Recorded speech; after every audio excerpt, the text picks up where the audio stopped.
Peter Phillips, the son of Princess Anne, recalled Prince Philip's outbursts at technology. He said the royal family could hear the Duke of Edinburgh in his office shouting at his computer or printer. During the BBC's Prince Philip, the royal family remembers, Mr. Phillips said, "I have memories of him getting a new laptop or a new printer sitting in his office and hearing him shouting at it from the breakfast room as he couldn't get it to work. He loved technology, he loved gadgets, but it was always quite entertaining watching him trying to figure things out." Ms. Tindall added, "We would always try and find him new gadgets for presents." Peter recalled a moment when Philip asked why is it doing this, he told him that is what it was meant to do. The Duke responded, "Well, that's just bloody stupid."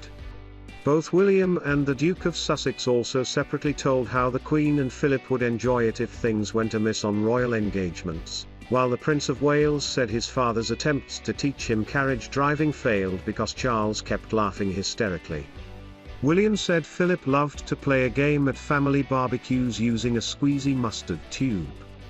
The Duke said, "He used to take the lid off and put it in your hands. And then he'd squish your hands together to fire the mustard onto the ceiling." He added, "He used to get in a lot of trouble from my grandmother for covering most of the places we had lunch and things with mustard on the ceiling."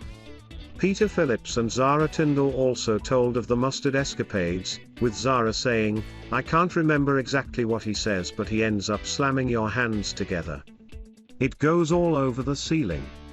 Peter added, "I actually think the marks are still there." The siblings also spoke about how the Duke loved technology but would get frustrated with new gadgets. "I just have memories of him getting a new laptop or a new printer, sitting in his office and hearing him shouting at it," Peter said.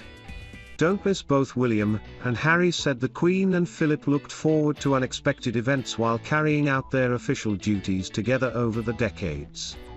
William said, "My grandfather loved things when they go wrong. Both my grandparents love that because you can imagine, they've lived a life where everything has to go right the whole time, and so when things go wrong, they both chuckle an awful lot. Everyone else gets mortally embarrassed. They love it." Tuesday saw Kate take part in various outdoor activities and a boat trip, while Camilla joined Prince Charles in Aberdeen. However, the Duchess of Cambridge sent royal fans into a frenzy with a breathtaking picture from the Lake District, while Camilla's royal outing went under the radar. On September 21, Kate was in the Lake District where she took part in various outdoor activities. During the visit, she took a boat trip with two of the Windermere children, a group of 300 child Holocaust survivors who came to stay in the Lake District in 1945. The children stayed for a period of recuperation following what they experienced in concentration camps and ghettos of Nazi-occupied Europe, at Ray Castle. Meanwhile, Camilla and Charles visited the redeveloped Aberdeen Art Gallery in School Hill. The Duke and Duchess of Cambridge took on a central role in the royal family throughout the coronavirus pandemic. Prince William and Kate are now among the most popular members of the royal family, with YouGov placing them as second and third most popular members of the firm respectively, behind only Queen Elizabeth II. In contrast, Charles was the seventh most popular monarch, with Camilla in at 10th. YouGov surveyed 1,667 from August 27th and 29th, and found 64% thought highly of Kate compared to 36% for Camilla. After a 2017 poll found Britons would prefer Kate and William to become the next monarchs, Camilla was said to be enraged at the prospect of her husband, who is heir to the throne, giving up his birthright. A royal source claimed to Woman TMS Day in 2017, Camilla has told Charles to man up and fight. She TMS fuming and has told him it was his destiny to be on the throne. Camilla is livid that William could potentially take the throne, and she TMS pointing the finger of blame firmly on poor Kate. According to the Daily Express TMS royal correspondent Richard Palmer, there was tension in the palace at the time as Charles attempted to implement change in preparation of becoming king. Mr. Palmer said, "Tensions are mounting between staff as the monarchy prepares for life without the Queen. As courtiers oversee a gradual handover to Prince Charles and his sons, some courtiers have found their noses put out of joint amid tensions over the pace of change.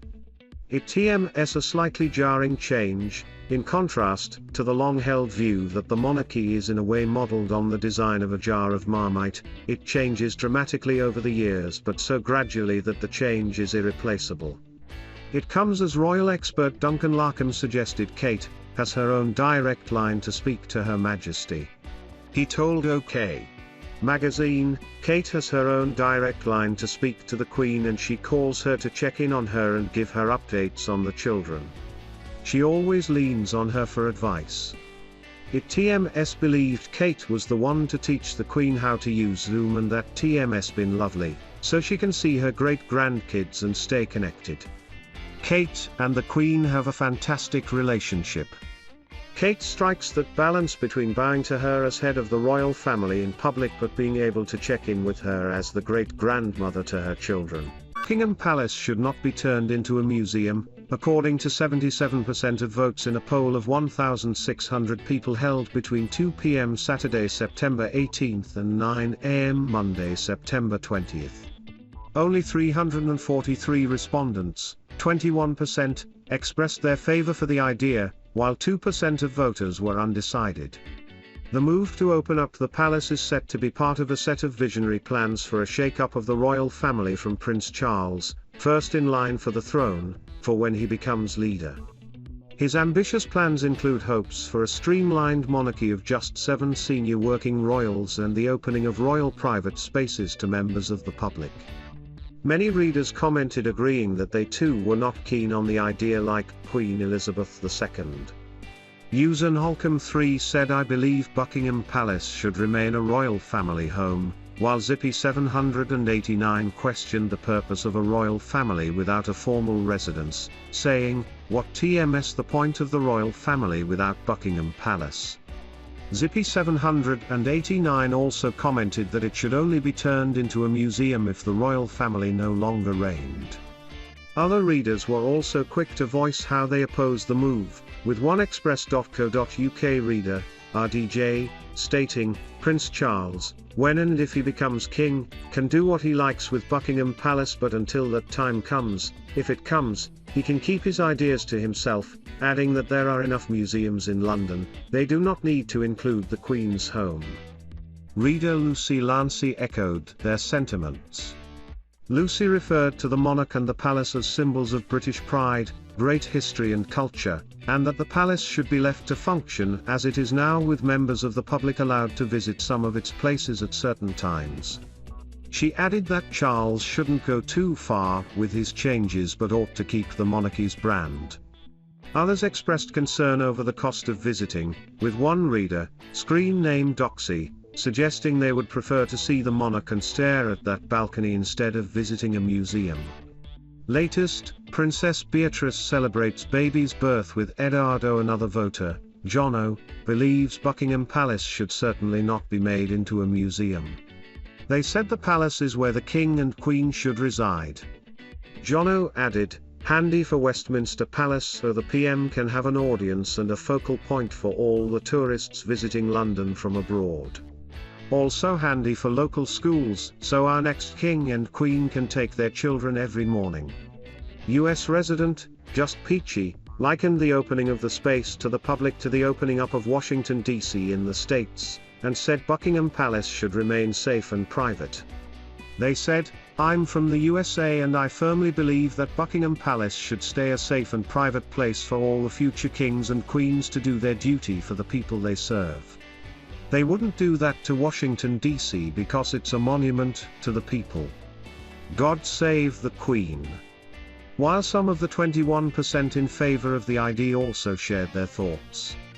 Express.co.uk reader TinyMe wrote yes it should, while a user with the screen name Patricia wrote Buckingham Palace is definitely not a home, Charles is right, it's too big for anything else, it belongs to the British people. However, Patricia also believes the change shouldn't be undertaken if it's in response to the royal family wanting to appear woke. They said, "Don't change its history, we have all had enough of this woke syndrome." Reader Imus Gerapis sees Buckingham Palace and the royal family as a museum already, suggesting the institution is long past its sell-by date.